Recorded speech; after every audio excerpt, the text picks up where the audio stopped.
Students, कल्पना educational classes में आप सभी बच्चों का बहुत स्वागत है। आज हम पढ़ने वाले हैं मराठी सुलभ भारती इयत्ता चौथी। इसका धड़ा नंबर है 16 चतुर्कासव। तो चतुर्कासव का एक्सप्लेनेशन हमने इसके पहले देखा हुआ है।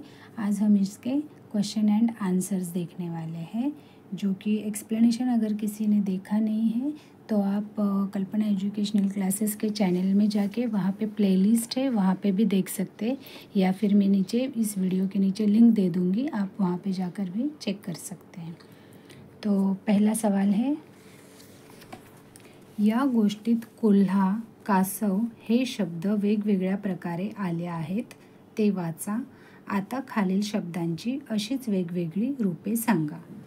अभी आपने स्टोरी अगर पढ़ी है, सुनी है, तो आपको पता चला रहेगा कोल्हा, तो कोल्हा के अलग अलग शब्द कैसे हैं। कासव तो कासवाने, ये कैसे अलग अलग शब्द आए हैं, वेगवेगळे मतलब अलग अलग। तो इन्हें आपको पढ़ना है और नीचे ऐसे कुछ शब्द दिए हैं, एग्जाम्पल के लिए भी एक शब्द दिया है, वो देख के आपको आगे के शब्द के अलग अलग रूप बनाने हैं। जैसे कि अभी यहाँ पे एग्जाम्पल दिया है आपको उदाहरणार्थ करके, कोल्हा, तो कोल्हा से क्या शब्द आया है यहाँ पे, कोल्ह्याने, कोल्ह्याला, तो ने और ला लगाया तो इसका अलग रूप तैयार हो गया। वैसे ही अगला शब्द दिया है कासव, तो कासव को अगला रूप उसका अलग से रूप कैसे बना है, देखो कासव से बना है कासवाने, कासवाला, ठीक है, कासवाने आणि कासवाला, ये दो अलग शब्द बने हैं। अभी ऐसे ही हमें आगे जो शब्द दिए हैं उनसे कुछ और शब्द बनाने हैं अलग रूप से। जैसे कि अभी आई दिया है, तो आई से क्या होगा, आईने, आईला, ठीक है। फिर अगला शब्द है झाड़, तो झाड़ से क्या तैयार होगा, इनके आगे आपको ने और ला ऐसे लगा के शब्द तैयार करने हैं। जैसे कि अभी झाड़ है, तो झाड़ को क्या आप बनाएंगे, झाड़ाने, झाड़ाला, ठीक है। फिर अगला शब्द है घोड़ा, तो इसका क्या आएगा, घोड्याने, घोड्याला। आगे देखो, एका वाक्यात उत्तरे लिहा, आन्सर इन वन सेंटेंस। पहला सवाल है, कासव कोठे निघाले होते, मतलब कासव कहाँ जा रहा था, तो उसका जवाब है कासव जंगलाकडे निघाले होते, यानी कि कासव जंगलाकडे जंगल जो है वहाँ जा रहा था। अगला सवाल है, कासव का घाबरले, कासव क्यों डर गया था, तो जवाब है कोल्हा आपल्या दिशेने येत असल्याचे पाहून कासव घाबरले, यानी कि कछुए को लगा कि जो कोल्हा है वो अपने दिशा में ही आ रहा है, इसलिए वो डर गया। अगला सवाल देखो क्या है, कोल्ह्याने काय पाहिले, यानी कि जो कोल्हा है उसने क्या देखा, तो जवाब है कोल्ह्याने कवच पाहिले, यानी कि जो कोल्हा है उसने कवच यानी शेल देखा। कोल्ह्याने कवचाला काय केले, यानी जो कोल्हा है उसने कवच जो शेल था उसके साथ क्या किया, तो जवाब है कोल्ह्याने कवचाला आपल्या पायाने ओरखडले, यानी कि जो फॉक्स है उसने कवच को अपने पैर से ऐसे जांचा क्या है चीज़ करके।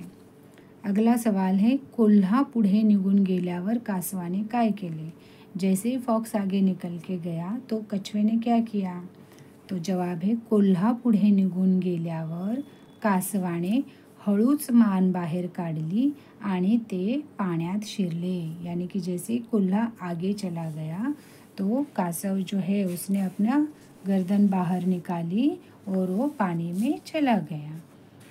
अभी आगे आपको एक सुंदर सा पिक्चर दिया है और उसके बारे में आपको सवाल पूछा है कि कहाँ है कि चित्र वर्णन करा, यानी कि जो भी आपको पिक्चर दिया है उसे आपको देखना है और उसको डिस्क्राइब करना है, यानी कि उसका वर्णन करना है आपको कि पिक्चर में आपको क्या क्या दिखाई दे रहा है। तो यहाँ पे क्या है, सबसे पहले ये निसर्ग का चित्र है ना, तो हमें इसके बारे में लिखना है यहाँ पे कि ये निसर्ग चित्र आहे, ठीक है। फिर यहाँ पे हमें पिक्चर में क्या दिखाई दे रहा है, पत्थर दिखाई दे रहे हैं, और जो ओढ़ा यानी कि जो स्ट्रीम है, एक काम करते हैं, हम लोग पहले पिक्चर देख लेते हैं। आपके नोटबुक में भी वर्कबुक में भी पिक्चर रहेगा, वो भी आप देख सकते हैं। सबसे पहले यहाँ पे ये निसर्ग का चित्र है और यहाँ पे जो ओढ़ा यानी ये जो स्ट्रीम सर्कल जो किया है ना अभी आपको, तो उसे मराठी में कहते हैं ओढ़ा या फिर हम इंग्लिश में कहते हैं स्ट्रीम।